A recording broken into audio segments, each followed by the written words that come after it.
Good morning students.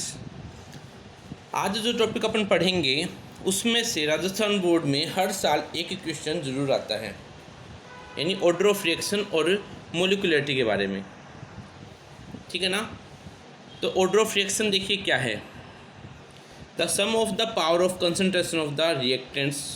Reactants जो है किसी भी अभिक्रिया के अंतर्गत उनमें उनकी जो पावर्स है, जो कंसंट्रेशन की जो पावर होगी, उन पावर के योग जो होगा वह उस अभिक्रिया के लिए उसका ऑर्डर कहलाता है।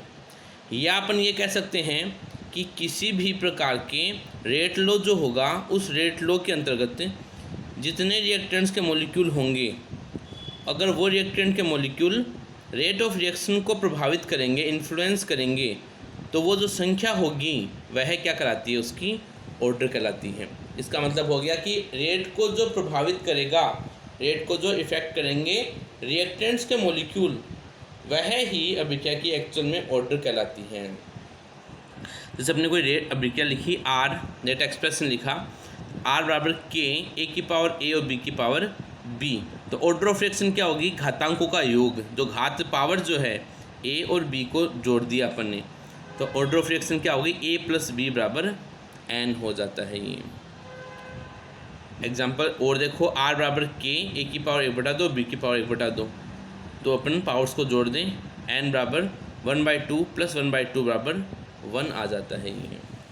ठीक है ना। तो ये थोड़ी सी अपने लिए सोचने वाली बात होती है कि अपन ऑर्डर कैसे निकालें किसी भी रिएक्शन का। Examples of zeroth order reaction, यानी जीरो ऑर्डर की अभिक्रिया भी हो सकती हैं, यानी ऐसी अभिक्रियाएँ जिनमें अभिक्रिया का वेग अभिकारकों की सांद्रता पर निर्भर नहीं करता है, वो जीरो कहलाती हैं। The reaction which happens in the presence of sunlight, ऐसी अभिक्रियाएँ जो सनलाइट या किसी कैटलिस्ट के द्वारा संपन्न होती हैं, तो वो सनलाइट के प्रेजेंस में होगी या कैटलिस्ट के द्वारा होगी, यानी उसका अभिक्रिया का वेग या तो सनलाइट पर डिपेंड कर रहा है या उत्प्रेरक पर निर्भर कर रहा है, कैटलिस्ट पर डिपेंड कर रहा है। इसलिए रिएक्टेंट्स पे ये डिपेंड नहीं करती हैं। ठीक है। जैसे H2 प्लस Cl2 हो गया, तो H2 प्लस Cl2 से H2 की प्रेजेंस में अपने पास क्या बनेगा,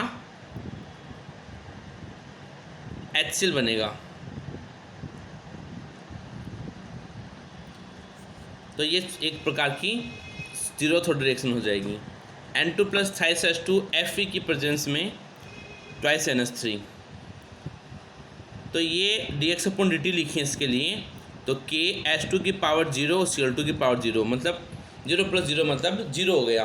यानी rate of reaction is not depend on the concentration of the reactants, rate of reaction is depends only on the HNu sunlights and the catalyst. ठीक है।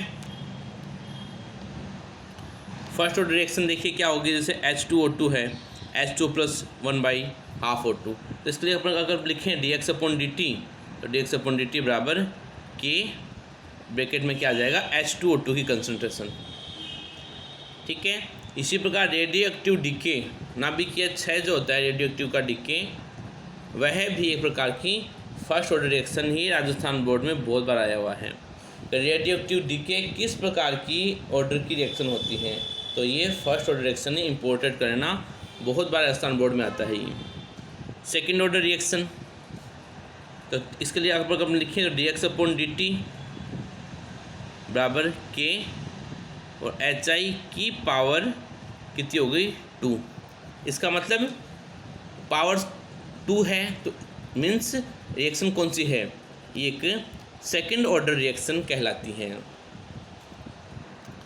अब बात आती है मोलिकुलरिटी की। तो मोलिकुलरिटी का मतलब हो गया किसी भी अभिक्रिया में टोटल वो मॉलिक्यूल्स, टोटल वो रिएक्टेंट्स जो अभिक्रिया के वेग को प्रभावित करते हैं, नहीं सॉरी, जो अभिक्रिया में भाग लेते हैं, अभिक्रिया के वेग को प्रभावित जो करेंगे वो तो कहलाएगा ऑर्डर ऑफ रिएक्शन, और वो मॉलिक्यूल्स जो किसी अभिक्रिया में पार्टिसिपेट करते हैं, टोटल नंबर ऑफ मॉलिक्यूल्स, वह उसकी मोलिकुलरिटी कहलाती हैं।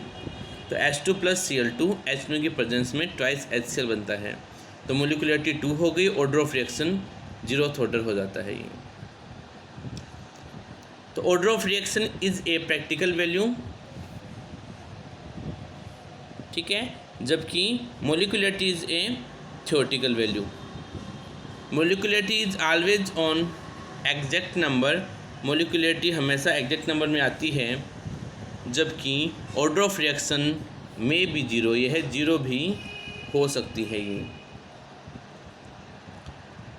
पॉइंटों में भी हो सकती है, अपने पास में ऑर्डर्स ऑफ रिएक्शन का मान जीरो भी हो सकता है, लेकिन मोलिकुलरिटी एग्जैक्ट नंबर में ही आएगी। सूडो फर्स्ट ऑर्डर रिएक्शन देखिए, सूडो का मतलब होती है झूठी। In this reaction the rate of reaction is depend on the concentration of one reactant. जो रेट ऑफ रिएक्शन जो है वह केवल एक ही रिएक्टेंट की कंसंट्रेशन पे डिपेंड करता है, whereas another reactant is found is in excess, जबकि दूसरा जो रिएक्टेंट होता है वह एक्सेस में पाया जाता है। एग्जाम्पल क्या है, एसिड कैटलाइज्ड हाइड्रोलाइसिस ऑफ इथ एस्टर। एस्टर जो है उसका हाइड्रोलाइसिस करना in the presence of acid, acid की प्रेजेंस में। For example CH3COO2H5 H+ acetic acid बनेगा और एथेनॉल बनेगा। तो dx/dt का जो मान है वह डिपेंड केवल और केवल जो एस्टर है उसकी कंसंट्रेशन पे करता है, किसी और पे नहीं। तो अभी क्या में CH3COO2H5 प्लस यहाँ पे आप लोग H2 और कर लेना, तो रिएक्टेंट दो जाएंगे, एक तो ये हो जाएगा, दूसरा ये हो जाएगा। और अभिक्रिया का वेग केवल इस पर डिपेंड करेगा, अभिक्रिया का वेग H2O पे डिपेंड नहीं करता है, क्योंकि ये क्या हो गया, एक्सेस में हो गया, और एक्सेस में जो होता है वो अभिक्रिया के वेग को प्रभावित नहीं करता है। तो dx/dt बराबर K, और केवल एस्टर की कंसंट्रेशन पर डिपेंड कर रहा है ये। H2 is here in the excess, H2 यहाँ पर एक्सेस में है, so concentration is not influence the rate of reaction. एक बात और याद रखना, अगर कोई अभिक्रियाएं दो या दो से अधिक पदों में संपन्न हो रही है तो स्लो स्टेप ऑफ जो रिएक्शन होगा वह ही अभिक्रिया के वेग को प्रभावित करने वाला पद होता है, मतलब रेट डिटर्मिनाइजिंग स्टेप ही कहलाता है स्लो स्टेप ऑफ रिएक्शन। ये भी याद रखने वाली बात होती है। क्वेश्चंस देखिए, रेट एक्सप्रेशन में rate is equal to K, A की पावर 1/2 और B की पावर भी 1/2 है। तो ऑर्डर ऑफ रिएक्शन क्या हो गई, n पावर्स का सम, तो 1/2 प्लस 3/2, 3/2 दे रखा है B की value, total n is equal to 2 आ जाता है।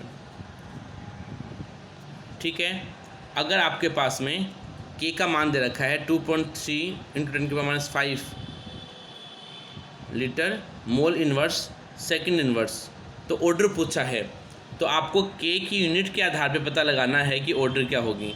तो K की unit litre mole inverse second inverse होती है सेकंड ऑर्डर रिएक्शन के लिए। इससे आपको पता चल गया कि ये सेकंड ऑर्डर की रिएक्शन होगी। एक और दे रखा है R का मान K, A की पावर 1/2 और B की पावर 2 है, तो n बराबर क्या आ गया, 1/2 प्लस 2, तो n बराबर 5/2 हो गया, और n इज इक्वल टू 2.5 अपने पास में इसका सही आंसर आ जाता है ये। ठीक है ना, तो ये कुछ चीज़ें हैं जो आपको याद रखनी पड़ेगी। ठीक है।